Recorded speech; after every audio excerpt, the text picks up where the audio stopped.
Hello everyone, this is Shivani. Welcome back to YouTube channel education classes. So dear, आज इस video में हम discussion करेंगे इम्पोर्टेंट यहाँ पर डॉक्यूमेंट्स जो हमारे यहाँ पर केवीएस और एनवीएस में चाहिए है आपको आगे।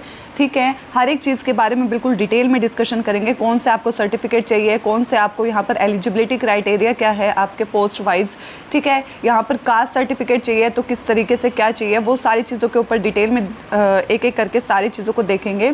ठीक है, दूसरी चीज़ यहाँ पर मैं बता दूँ कि केवीएस का आपका यहाँ पर केवीएस और एनवीएस का रिजल्ट फटाफट आने वाला है इस मंथ के लास्ट तक, और फिर झट से आपका एकदम से इंटरव्यू यहाँ पर स्टार्ट हो जाएंगे। आपको 15 दिन भी नहीं मिलेगा प्रिपरेशन के लिए। तो मैं यहाँ पर कहूँगी कि अपनी तैयारी को बिल्कुल अच्छा रखो। अगर आपको लग रहा है कि आपका सिलेक्शन हो जाएगा, चांसेस हैं, तो यहाँ पर कंफ्यूजन क्रिएट मत करो, अपनी तैयारी यहाँ पर करते रहो। ठीक है, क्योंकि देखो किसी भी चीज़ को करने का आपका यहाँ पर मान लो आप किसी चीज़ को करने में मेहनत कर रहे हो, वो कभी भी यहाँ पर वेस्ट नहीं जाएगी। कहीं ना कहीं वो आपको यूटिलाइज ज़रूर मिलेगा, आपको यहाँ पर क्या है फ़ायदा ज़रूर मिलेगा कहीं ना कहीं। इसलिए अगर आपको लग रहा है ना कि आपका चांसेस हैं, 50% भी चांसेस है, तो अपनी तैयारी यहाँ पर करते रहो। रिजल्ट का वेट करोगे फिर करोगे तो यहाँ पर नुकसान हो जाएगा। ठीक है, आज इस वीडियो में हर एक चीज़ के बारे में डिटेल में डिस्कशन करेंगे। तो शुरू करते हैं। इस वीडियो में आज जो हम यहाँ देखेंगे, सबसे पहली चीज़ यहाँ पर हम देखेंगे डॉक्यूमेंट वेरिफिकेशन जो प्रोसेस है वो क्या है और कौन कौन से हमारे यहाँ पर डॉक्यूमेंट्स चाहिए होते हैं, इस चीज़ को हम यहाँ पर देखेंगे। दूसरी चीज़ यहाँ देखेंगे डॉक्यूमेंट ना होने पर या फिर उसके अंदर मिस्टेक हो जाए तो क्या करना है। ठीक है, दूसरी चीज़। तीसरा यहाँ पर इम्पोर्टेंट डॉक्यूमेंट्स जैसे कि आपके स्टेट के हो, सेंटर के हो, उनका फॉर्मेट भी मैं आपको यहाँ पर दिखाऊंगी, जो आपको यहाँ पर अपने डॉक्यूमेंट्स तैयार करने हैं और लेकर जाना है इंटरव्यू में। बिल्कुल हर एक चीज़ के फॉर्मेट भी मैं दिखाऊंगी और टेलीग्राम पे आपको वो फॉर्मेट सेंड भी कर दूंगी। अगर आप लोगों को चाहिए होगा तो आप उसको वहाँ से डाउनलोड करके फिल करके और सेल्फ अटेस्ट करके लेके जा सकते हो। ठीक है, तो थर्ड पॉइंट हम ये देखेंगे। इसके बाद शुरुआत करते हैं आगे हम। इसके बाद देखेंगे, देखो अब हमारा देखते हैं एक प्रोसेस यहाँ पर डॉक्यूमेंट वेरिफिकेशन कब और कैसे होता है ये केवीएस के अंदर। सबसे पहली चीज़ जो आपका यहाँ पर होगा वो होगा आपका टायर 2 का रिजल्ट आएगा। ठीक है, जैसे ही रिजल्ट आएगा और फिर आपका क्या है इंटरव्यू शेड्यूल कर दिया जाएगा। मैं आपको कह रही हूँ 15 दिन भी नहीं मिलेंगे आपको तैयारी करने के लिए। तो यहाँ पर इंटरव्यू शेड्यूल कर दिया जाएगा कि भाई इतनी तारीख से लेके इतनी तारीख तक और ये सेंटर पे इंटरव्यू होंगे। जैसा आप सभी को पता भी होगा कि केवीएस के इंटरव्यू कभी भी पास में नहीं होते, काफ़ी दूर दूर स्टेट्स में आपको भेजा जाता है। ठीक है, तो ये मेरी छोटी सी आपको सजेशन है कि जैसे आपका मान लो कल इंटरव्यू है तो आज ही आप वहाँ पे जाके स्टे कर लो तो ज़्यादा बेटर है। कई बार बच्चे ऐसे करते हैं कि रात वाली ट्रेन पकड़ी, सुबह एकदम पहुँचे और मॉर्निंग वाला इंटरव्यू देके और जल्दी से जल्दी आने की कोशिश करते हैं। तो यहाँ पर थोड़ा सा बच्चे के माइंड में ना स्ट्रेस रहता है, तो वो चीज़ को थोड़ा सा दूर करने के लिए और एक दिन पहले आप नॉर्मली चले जाओ, वो बेटर रहेगा। ठीक है, सबसे पहले आपका टायर 2 का रिजल्ट आएगा। उसके बाद आपका यहाँ पर क्या है इंटरव्यू शेड्यूल किया जाएगा कि आपका इतनी तारीख से और इतनी तारीख तक इंटरव्यू लिया जाएगा। उसके बाद आपका एक कॉल लेटर आएगा जिसके अंदर आपका एग्ज़ाम या आपका इंटरव्यू की डेट कौन सी है, टाइम कौन सा है और प्लेस कौन सी जगह पर है, वो सारा आपको इन्फॉर्म किया जाएगा। ठीक है, उसके बाद आप वहाँ पर पहुँच गए। अब ठीक है, अपना डेट टाइम और प्लेस पर आप पहुंच गए। उसके बाद आप वहां पर जाके जैसे एंटर करोगे तो आपको वहां पर रजिस्टर करवाना पड़ता है, चेक करवाना पड़ता है रजिस्टर। आपको एक टोकन मिलता है। वो सारी चीज़ें क्या हैं, आपको यहाँ पर अपना पूरा टोकन लेना पड़ता है। एंट्री के टाइम पे वहाँ पर आपको दिया जाता है। ठीक है, वो चीज़ यहाँ पर आपको दी जाएगी। दूसरी चीज़ यहाँ पर उसके बाद आपके डॉक्यूमेंट वेरिफिकेशन किया जाता है। डॉक्यूमेंट वेरिफिकेशन पहले होता है इंटरव्यू के मुकाबले। ठीक है, ये मत सोचना कि यहाँ पर डीएसएसबी की तरह है कि पहले एग्ज़ाम हो गया फिर डॉक्यूमेंट वेरिफिकेशन होगा, ऐसा कुछ नहीं है। पहला आपका पूरा डॉक्यूमेंट वेरिफिकेशन किया जाएगा, उसके बाद आपको अंदर इंटरव्यू के लिए भेजा जाएगा। ठीक है, तो ये बहुत इंपॉर्टेंट चीज़ है, ये चीज़ अपना देख के जाना बिल्कुल अच्छे से। ओके, सारे डॉक्यूमेंट्स लेके जाना, जो मैं बताऊंगी वो सारे यहाँ पे रजिस्ट्रेशन करवाओगे ना तो आप वहाँ पे एक आपको टोकन जनरेट किया जाता है कि आपका इतनी नंबर पर और इतने मतलब इस वाले बैच में जाके इंटरव्यू होगा। वो सारी चीज़ आपके चेक इन रजिस्टर में आता है। फिर डॉक्यूमेंट वेरिफिकेशन सब कुछ ठीक रहता है तो जो आपको टोकन मिला था उस अकॉर्डिंग आपका इंटरव्यू कंडक्ट किया जाएगा। इसके बाद देखते हैं अब देखो हम डॉक्यूमेंट्स देखेंगे। सबसे पहले हम यहाँ पर 4 टाइप के आज डॉक्यूमेंट्स देखेंगे। पहले मैंडेटरी, बिल्कुल जो कंपलसरी आपके पास होने ही होने चाहिए, हर एक बच्चा हो, टीजीटी हो, पीजीटी हो, पीआरटी हो, आपके पास होना चाहिए। फिर आता है डिज़ायरेबल, ठीक है। फिर आता है कैटेगरी बेस्ड आपके कौन से डॉक्यूमेंट चाहिए, और लास्ट में एक्स्ट्रा या एडिशनल कुछ ऐसा डॉक्यूमेंट है तो वो भी आप ले जा सकते हो। वो सारी चीज़ें यहाँ पर डिस्कस करेंगे और फॉर्मेट भी मैं आपको दिखाऊंगी और टेलीग्राम पे वो फॉर्मेट भी भेज दिया जाएगा, ठीक है। एक एक करके समझते हैं। अब यहाँ पे देखो ये हमारी लिस्ट है कि डॉक्यूमेंट कौन कौन से रिक्वायर हैं। सबसे पहले आप कोई सी भी फील्ड में हो, मतलब आप पीआरटी में हो, टीजीटी में हो, पीजीटी में हो, तो आपके ये डॉक्यूमेंट तो होने चाहिए। सबसे पहले आता है 10th की मार्कशीट आपकी होनी चाहिए। फिर आता है 12th की मार्कशीट, ग्रेजुएशन की मार्कशीट, साथ में डिग्री। पीजी है, पोस्ट ग्रेजुएट है, तो यहाँ पर मैंने मिक्स करके लिख दिया है आपका मार्कशीट और डिग्री पीजी की भी, पोस्ट ग्रेजुएट की भी। बीएड है तो मार्कशीट और डिग्री इसकी भी चाहिए है। 7 नंबर पे कंप्यूटर नॉलेज का आपका एक सर्टिफिकेट अगर है तो ठीक है, नहीं है तो भी कोई नहीं, ये ऑप्शनल है। आधार कार्ड या कोई भी आप पैन कार्ड हो, एक वोटर आईडी है या एक मतलब आईडी प्रूफ आपका होना चाहिए।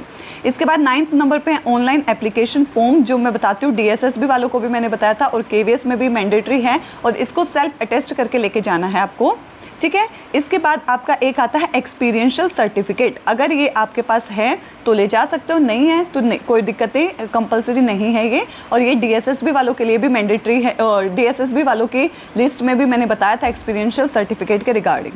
इसके बाद आता है कैटेगरी सर्टिफिकेट, आप कौन सी कैटेगरी से बिलोंग करते हो। जनरल में हो तो कोई दिक्कत नहीं है, चाहिए ही नहीं है कुछ। ओबीसी में हो, ईडब्ल्यूएस में हो, एससी में हो, एसटी में, तो आपको प्रूफ तो देना पड़ेगा। ईडब्ल्यूएस में भी हो तो भी, मतलब जिस भी कैटेगरी में हो आपको प्रूफ देना पड़ेगा, बस यहाँ पर जनरल को छोड़ के। इसके बाद देखो थोड़ा सा यहाँ पर क्वालिफिकेशन देख लो भाई। अगर आप पीआरटी में हो, इसमें 4 कैटेगरी बता दी मैंने, पीआरटी स्पेशल एजुकेशन, टीजीटी और पीजीटी। देखो पीआरटी में यहाँ पर आप 12th के देख सकते हो, 12th की, जेबीटी या डीएलएड क्या हो, सीटेट 1 होना चाहिए। स्पेशल एजुकेशन है तो 12th हो, डिप्लोमा हो, अपना जो स्पेशल एजुकेशन का 2 साल का पीआरटी का होता है, सीटेट 1 हो। और आरसीआई, सबसे इंपॉर्टेंट ये है, आरसीआई रजिस्ट्रेशन नंबर आपका होना चाहिए, ये वहाँ पर चेक किया जा सकता है। टीजीटी में हो तो ग्रेजुएशन हो, 50% से अबोव होनी चाहिए, बीएड हो, सीटेट 2 हो, सब्जेक्ट कंफर्म, यहाँ पर कंफर्मेशन देना है। सबसे इंपॉर्टेंट है कि आप इसी सब्जेक्ट के टीचर बनना चाहते हो, किस सब्जेक्ट के, उसका कोड आपको वहाँ पर देना पड़ता है, तो ये टीजीटी में है। पीजीटी में आपको ग्रेजुएशन, मास्टर, ये सारी चीज़ें जो नॉर्मली टीएसएसबी में भी पीजीटी की क्वालिफिकेशन सेम है, ज़्यादा डिफरेंस नहीं है। आगे देखते हैं। अब देखो यहाँ पर मैं आपको बता दूँ थोड़े से कैटेगरी वाइज एडिशनल रिक्वायरमेंट जो है, मतलब एडिशनल जो डॉक्यूमेंट चाहिए वो देख लेते हैं। देखो सबसे पहले आता है हमारा कास्ट सर्टिफिकेट, जैसे कि एससी, एसटी, ओबीसी वालों को देना पड़ता है। कास्ट सर्टिफिकेट है ना, 2 टाइप के होते हैं, एक स्टेट के और एक सेंटर का होता है, ठीक है। फॉर्म फिल से पहले का मांगा जाता है, मैंने हर चीज़ लिख दी ताकि मैं कुछ बताना भूल ना जाऊं। फॉर्म फिल से पहले का आपका बना होना चाहिए, पहली चीज़ यहाँ पे। दूसरा, अगर नहीं बना है तो कोई दिक्कत नहीं है, 7 से 15 दिन के बीच में बन जाता है, अभी बनवा लो, बन जाएगा 1 हफ्ते 10 दिन के अंदर, ठीक है। अब ये कास्ट सर्टिफिकेट भी 2 तरीके से बनता है, आदमियों का अलग है, मेल का अलग है, फीमेल का अलग है। देखो मेल का नॉर्मली जैसे बनवाते हो वैसे बनवा सकते हो इजीली। फीमेल अगर मैरिड है तो यहाँ पर बता रही हूँ, नॉर्मल जो अनमैरिड है तो सिंपली बन जाएगा, लेकिन मैरिड है तो उसके कास्ट जो है वो अपने फादर का, जो मतलब उसका मायका है, वहाँ से चलेगा, ठीक है। तो ये इंपॉर्टेंट इन्फॉर्मेशन है थोड़ी सी कि फीमेल का यहाँ पर कैटेगरी सर्टिफिकेट बनवाना है तो उसके जो फादर के नाम पर चलेगा, उन्हीं की कास्ट जो उसके शादी से पहले था वही सारी चीज़ें चलेंगी। इसके बाद आता है सेकंड डॉक्यूमेंट, एनसीएल बोलते हैं जिसको, जो कि हमारा क्या है, ओबीसी वालों के लिए है, ठीक है, ओबीसी वालों को चाहिए है। और इस एनसीएल सर्टिफिकेट को बनवाने के लिए ना इनकम सर्टिफिकेट चाहिए होता है, ठीक है। तो ये एक छोटी सी इन्फॉर्मेशन है। दूसरा यहाँ पर ईडब्ल्यूएस वालों के देख लो, ईडब्ल्यूएस वाला का कैटेगरी का जो सर्टिफिकेट है ये भी 2 टाइप का होता है, एक स्टेट वालों के लिए होता है, एक सेंटर वालों के लिए होता है, ठीक है, अलग अलग होता है। और इसके ना वैधता बोल सकते हो या इसकी वैलिडिटी बोल सकते हो। तो ईडब्ल्यूएस सर्टिफिकेट की वैलिडिटी 1 अप्रैल से लेकर 31 मार्च तक की होती है, ये तभी तक वैलिड होता है हमेशा, ठीक है, ये एक फिक्स। इसके बाद ये इंपॉर्टेंट डॉक्यूमेंट्स थे, ये इंपॉर्टेंट सर्टिफिकेट थे, एडिशनल सर्टिफिकेट थे। अब मैं आपको ना बिल्कुल फॉर्मेट दिखा देती हूँ, जो जो मेरे सर्टिफिकेट मैंने आपको दिखाने थे वो, ठीक है। सबसे पहले ये जो आपको दिख रहा है ये हमारे एजुकेशन क्वालिफिकेशन बोल सकते हो, या फिर आपका केवीएस और एनवीएस में कितनी यहाँ पर क्वालिफिकेशन मांगी है for the post of TGT. ये टीजीटी पोस्ट के लिए मैंने ऐड कर दिया, हिंदी हो, इंग्लिश हो, संस्कृत हो, किसी भी लैंग्वेज या कोई भी सब्जेक्ट है तो आपका ये आपका क्वालिफिकेशन होना चाहिए। स्क्रीन पे आपको विजिबल है, इसको पोज करके आप पढ़ सकते हो। इसके बाद आपका यही आगे इसको बिल्कुल कंप्लीट करके लिखा हुआ है।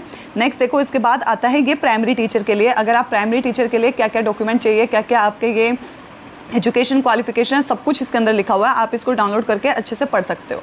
ठीक है, ये प्राइमरी टीचर के लिए। इसके बाद आता है ये पीजीटी के लिए है, जो भी यहाँ पर पीजीटी है लेवल 8 है, ये आपका पे ग्रेड दिखा रखा है, ये आपका एजुकेशन क्वालिफिकेशन, ये डॉक्यूमेंट्स है आपके पास होने चाहिए, वो सारी चीज़ इसी के अंदर लिख रखा होता है, आप इसको डाउनलोड करके साइट से भी जाके पढ़ सकते हो ईजिली। इसके बाद आता है देखो ये हमारा इंपॉर्टेंट है और ये हमारा एप्लीकेशन फॉर्म है, ये ओबीसी क्लास का फिल करके लेके जाना ओबीसी वालों को। ठीक है, अपना ओबीसी क्लास का है। ठीक है, अदर बैकवर्ड क्लासेस का ये एक फॉर्मेट है, फॉर्म है, इसको फिल करके आपको अटेस्ट करके लेके जाना साथ में जब आप वहाँ पे इंटरव्यू के लिए जाओगे। ठीक है, टेलीग्राम पे ये फॉर्मेट सेंड कर दूँगी। इसके बाद ये आता है सेकंड जो हमारा फॉर्मेट है, ये भी क्या है, ये ओबीसी वालों के लिए ये सेल्फ डिक्लेरेशन फॉर्म है, ये भी आपको फिल करके खुद लेके जाना, सेल्फ अटेस्ट करके वहाँ पर लेके जाना अपने साथ। ठीक है, इसके बाद आता है ये नेक्स्ट, ये हमारा क्या है, EWS का फॉर्म है, इसको भरना है, ये सेंटर लेवल का है, इसको भी भर के लेके जाना है आपको अपने साथ। ठीक है, बिल्कुल यहाँ पर फ़ोटोज़ और हर चीज़, यहाँ पर सिग्नेचर हो, ईयर हो और यहाँ पर सर्टिफिकेट नंबर, सब कुछ अपना EWS का जो आपका सर्टिफिकेट है ना उसके अंदर लिख रखा होगा, सारी चीज़ें यहाँ फिल करके और इसको भी आपको लेके जाना है।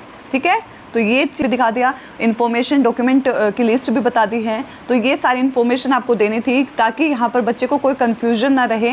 ठीक है, तो यहाँ पर अपना एंड में मैं फिर से बोल रही हूँ कि यहाँ पर जिस भी बच्चे को लग रहा है बॉर्डर पे हूँ या होने के चांसेस है, तो यहाँ पर इंटरव्यू की तैयारी शुरू कर दो। अगर यहाँ रिजल्ट का वेट करोगे तब इंटरव्यू स्टार्ट करोगे तो बहुत नुकसान में जाओगे। अपने आप के अंदर सेल्फ कॉन्फिडेंस इंक्रीज़ करने लग जाओ। दूसरी चीज़, यहाँ बिल्कुल फॉर्मली ड्रेस डाल के जाना है, बिल्कुल अच्छे से, बिल्कुल मेनटेन होकर जाना है, अच्छे से वहाँ बोलना है, सारी चीज़ें, मतलब बिल्कुल अभी से तैयारी शुरू कर दो।